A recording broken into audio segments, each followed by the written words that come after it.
Good afternoon, ladies and gentlemen. This is Henry from H3 Lofts. I'm sitting on the roof of my house, looking over the neighborhood. My pigeons are having a bit of a flyabout around the loft. They've been in the air for about 20 minutes now, and flying around. They've now routing. I've got no idea where they are. So they seem to have gone away out of sight.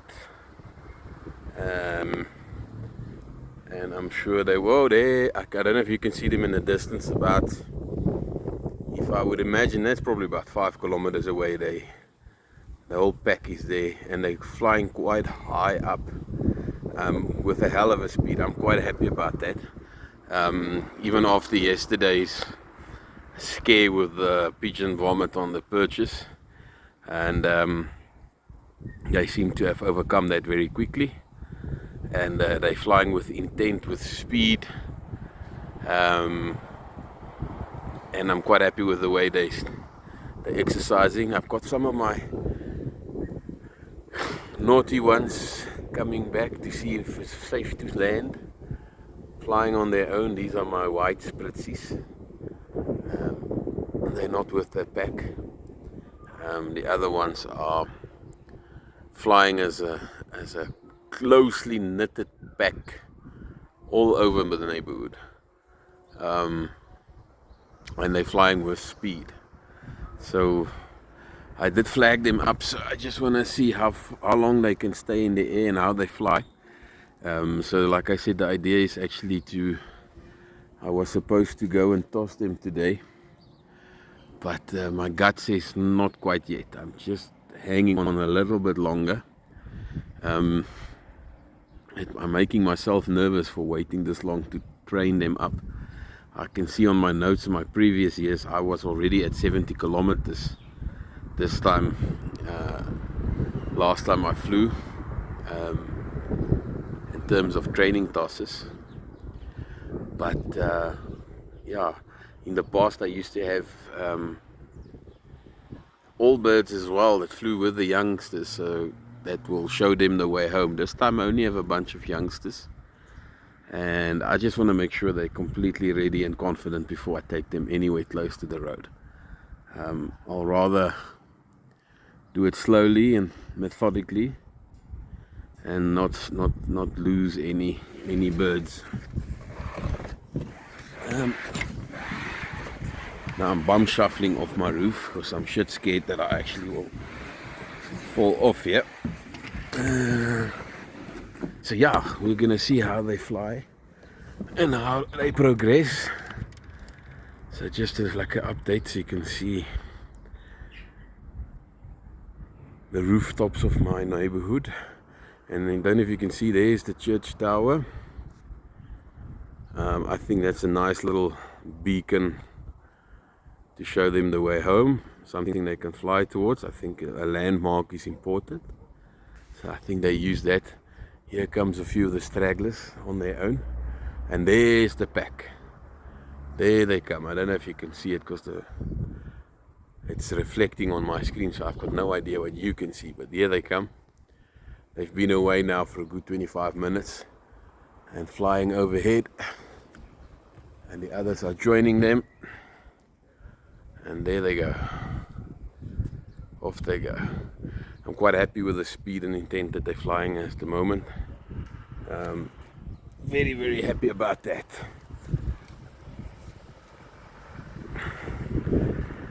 Well, I'm up here looking at training them. I just want to speak about,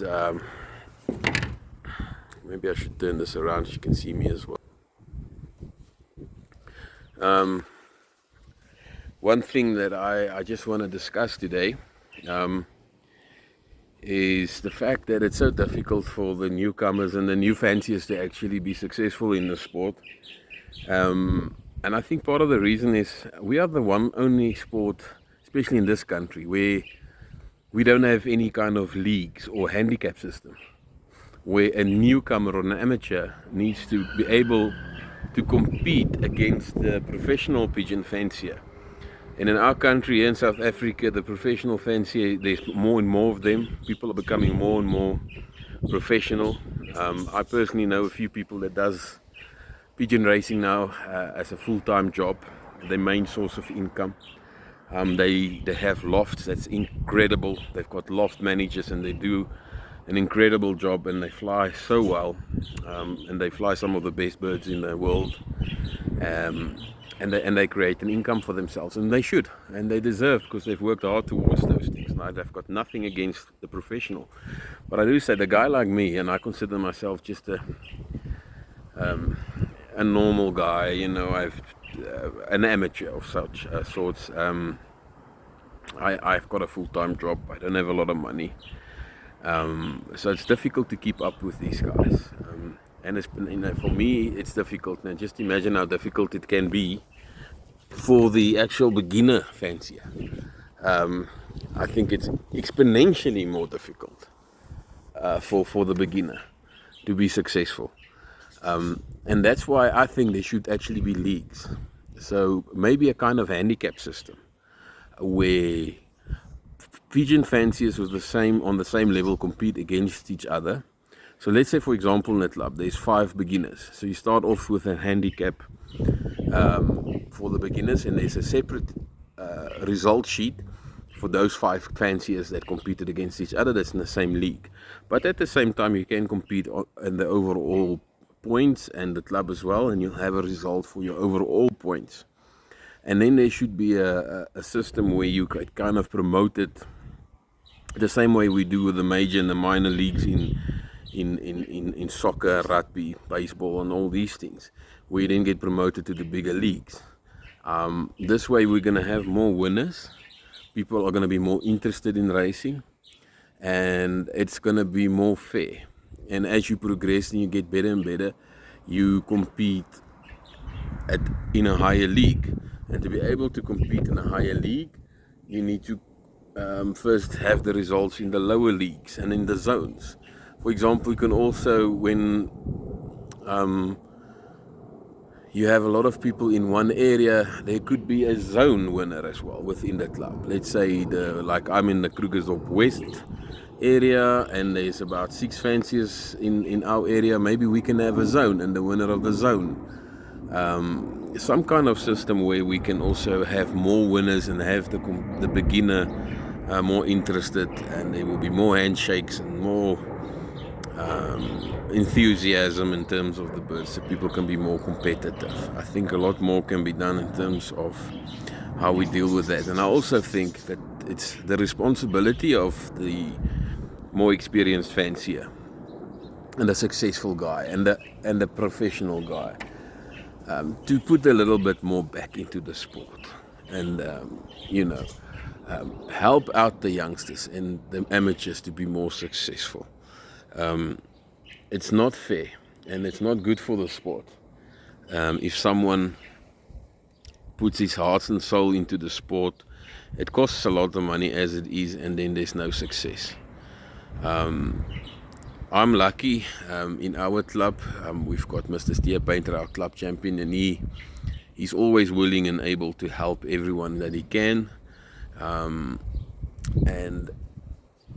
some of our other fanciers are also willing to help everyone. But I think, in the broad sense of the word, I think a lot more can be done. A lot more can be achieved if we set our goals that we're going to help the beginning fancier to actually become more successful. And yeah, like I said, this league system might be a good idea to get that going and get people more interested. And then the other aspect that I found, we've just got given our yearly club fees and transport fees for the year and what it's going to cost to fly, and it's getting more and more and more expensive. Surely something needs to be done towards this. For the professional flyer and those kind of people, it's not a lot of money, but for the normal guy, it's getting to a point where it's very, very, very expensive, and a lot of guys are considering packing it in, because it's just the feed is expensive, the fuel is expensive, the transport cost is expensive, your membership fees are expensive. So, and a lot of people, and this is where I get a bit itchy, is when some of these pros, so-called professionals, then they say, yeah, but the future is in the one loft, the clubs will die off, it's inevitable, and the future is in the one loft. But if you go and look, and if they really think the people that flies well in one lofts and that makes a living out of selling birds, who do they sell the birds to? A lot of the birds that they sell get sold to people that does not only fly them in one lofts, but they want to be successful on club level. So a great part of their market is actually flyers that flies in the club. So if the clubs and the club flyer actually disappears, who's going to buy the birds? The one loft themselves will also be suffering. So I don't think the one can exist without the other, to be honest.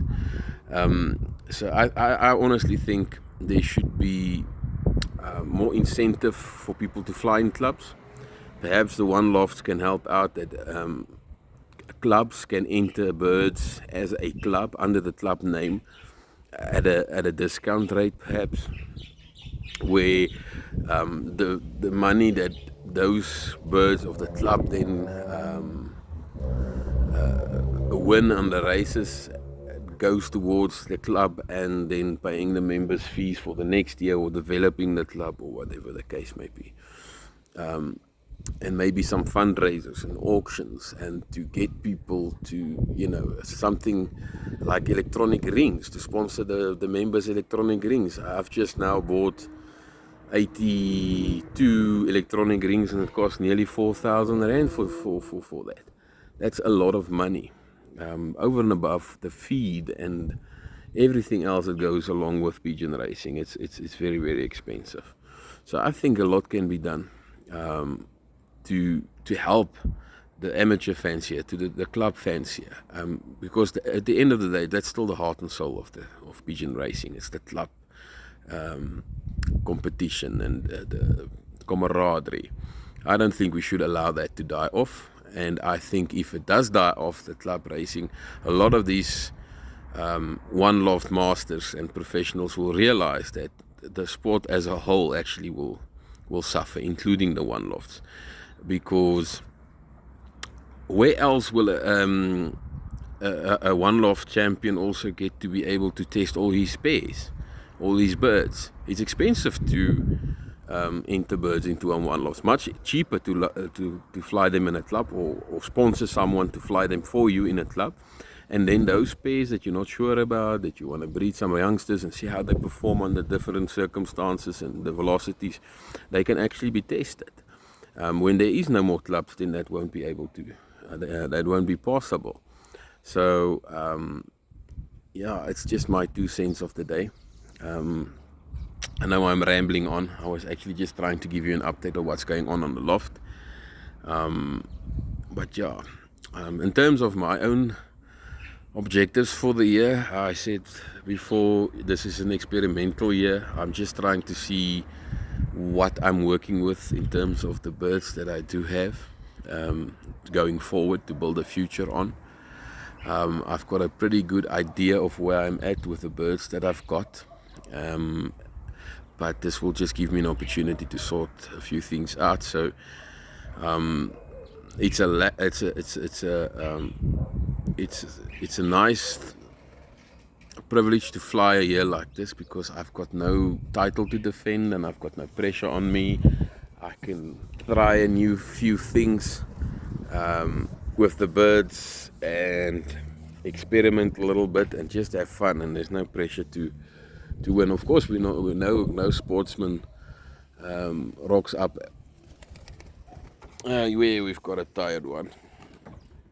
It's okay, go rest. They fly high enough, so now the birds are coming out. Some of them, I won't flag them anymore. So that's probably close to an hour now that they've been in the air by themselves or been flagged. So the first lot has now landed. So I say if your first lot that land makes it an hour on their own, then the loft is ready to be tossed. So these are the lazy bastards that just came in. They are sitting on the perch waiting to be fed. Lazy asses. There they are. And the other group still in the air. So yeah, that group only stayed in the air for about an hour, but that's fine with me. I'm just happy that they're healthy and they're flying with speed and intent. It shows me that we are getting to the point where we are ready. Like I said, my objective is to sort out the birds, but no sportsman rocks up on the rugby field or football field or soccer field or whatever to go and lose a match. I will definitely try my best to get my shots in against the big guys, and it's always it's just so nice when a normal guy like me, the guy that's not professional and doesn't have all the money, and I'm not a champion of sorts, but you do get your shots in and you manage to win a race against the big names. It gives you quite a bit of a buzz.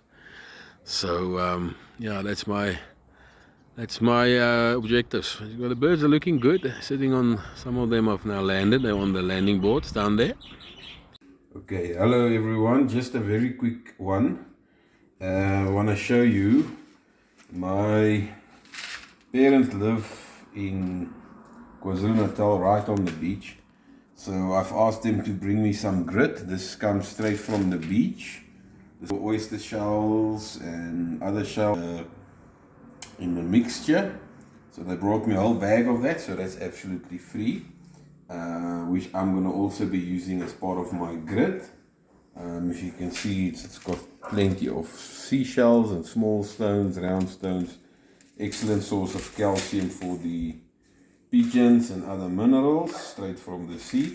However, before you use this, you need to remember two things. Number one, you need to go and sift it through, because sometimes you can find glass on the beach. You don't want that. Secondly, you need to wash it thoroughly, and then we are going to actually boil it for a little while, and then we're going to dry it off, and then only we will use it to make sure all the possible bacteria that might be found in it is actually killed, and then only it will be safe to give the pigeons. Thank you very much. Okay, now we are boiling the grit. Again, this is to make sure all the bacteria is killed before we can actually give this to the pigeons. Once it's boiled, you can either dry it in the sun or in the oven, but I will not make maracas here further in my house. So by putting it in our oven, I'll dry it in the sun tomorrow, and then it will be ready to mix with the other grits. And again, it's absolutely free, and I like free.